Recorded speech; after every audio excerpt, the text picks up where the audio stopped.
Alright, so I decided tonight I'm going to work on this tractor. It's been giving me problems of not starting with the key, and the light's not working. So, and it's in the way. I got to be able to start it easy. The battery hasn't been charging, so today I thought I'd tackle it. This tractor is an electrical nightmare. It has been somewhat redone.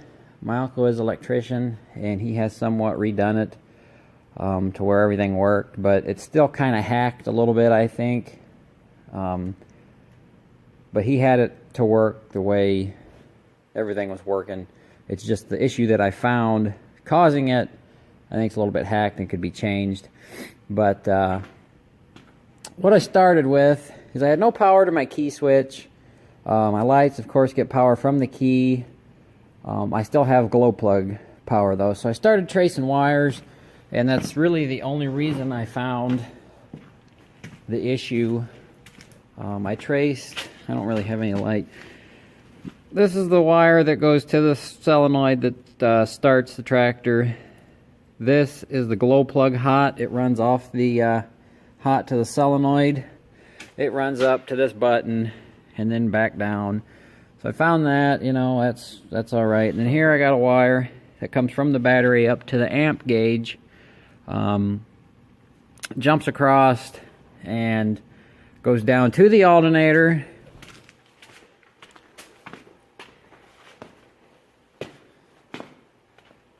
Goes to the alternator. It's this white wire, and this runs all the way down up through here, up here to the key. Okay, so I was fiddle farting around trying different things. At first I thought it was this wire. This is actually the key wire that goes to this from the key to the solenoid. It had a wire nut on it. It wasn't the problem. Then before I figured out what the glow plug wire was, I thought it was the problem because I thought it went over there. But I put a splice in it. It had a splice in it, but it pulled loose easy, so I fixed it. And I might as well stay over here. So I fixed those, then I traced wires, and then I was trying to figure out where my keyed power was coming from. And it was coming from the alternator. And I remember the alternator used to be hot, and it wasn't testing hot. So I was trying to figure out how it charges the battery. So I reverse chased it, and I chased it up here to the amp meter. This amp meter has gone bad, and if I remember right, remember I said the dash caught on fire? I think it was this burning out. Because what I did is I jumped it. And now I have keyed power. Now watch this light in the dash. If I can... The key switch is kind of hacked. It's a little rusty. Had some water in it. Let me... I'm going to turn the key. You know what? The tripod's far away. This key I can't turn one-handed. It's too stiff. Sit you down a second. Okay. Turn the key, you heard something click. That light comes on, now watch. Off. On, off. On, off.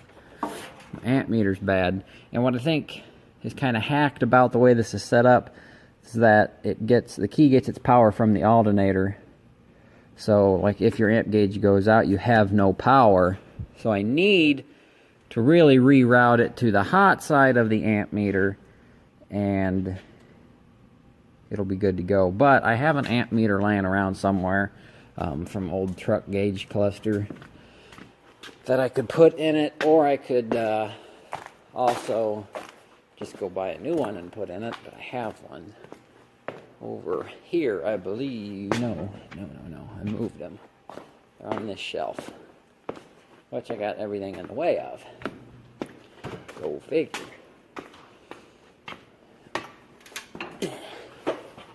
Where are they at? They're on that shelf somewhere. I know they are. They're in one of them holes.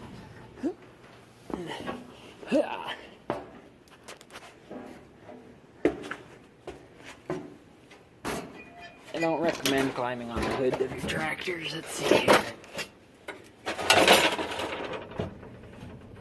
Don't make a liar out of me. Hey, caution tape. I was looking for some of that. Huh. Maybe they're not over here. I don't know. I'll have to look for them. Could have swore they were on this shelf. Probably on that shelf down there. I don't know. I'll turn this off and look for them. So I do not have an amp gauge, but I found this volt gauge.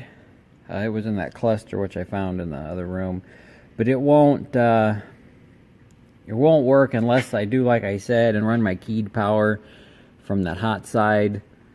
I don't know why it won't.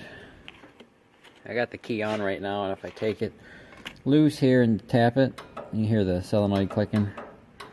It just won't let the power go through it. The same as the amp meter. So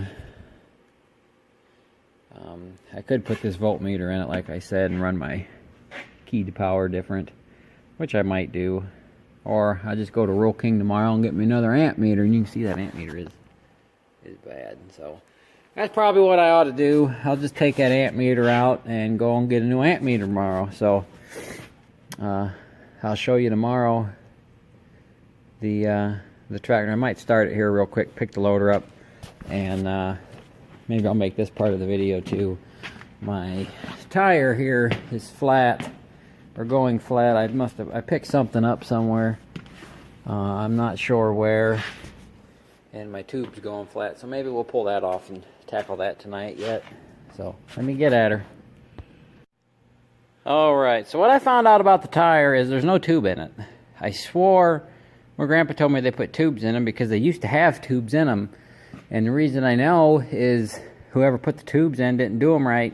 And the tube, I think it was in this side tire, spun and I couldn't put air in it anymore. And it ended up getting a hole in it and going flat. So that's why I got new tires. But I checked all around this tire for leaks when it was leaking, and I couldn't find any. It's either leaking around the bead because it is pitted and they put no sealer on it, or it was just weeping around the valve stem a little bit. I looked the whole inside of the tire and didn't see anything that had looked like it punctured through. So I mean, right there looks like a hole, but I don't feel anything on the other side, you know, where it would have like punched through. A little bit of snow in there, but ain't gonna hurt nothing. So what we're gonna do is we're gonna put it back on, and if it leaks, we'll just put some slime in it or something. I'm gonna put some bead sealer around it. But let me get this stupid thing back on. Let me tell you, it wasn't easy getting it off. I WD-40 it around it so it'll come on or go on easier. But let me get her on. The tire's back on. We'll see if it starts going down over the course of the next few days. I got to go to Rural King tomorrow and get an amp meter. Then we'll put that in, hook the key switch back up, and I probably ought to check, see if my light switch is any good yet. I'll do that and turn the camera off. I got one of my lights disconnected because it was hooked up where I didn't want it hooked up. Actually, that's disconnected too. I don't know what that goes to. Whatever that goes to, it has pulled out of. There's a cut wire there. Not sure, I'll have to trace it. That might go to the front lights. But it wasn't, the lights weren't wired up the way I wanted them. So I was cutting it and going to redo it. I think,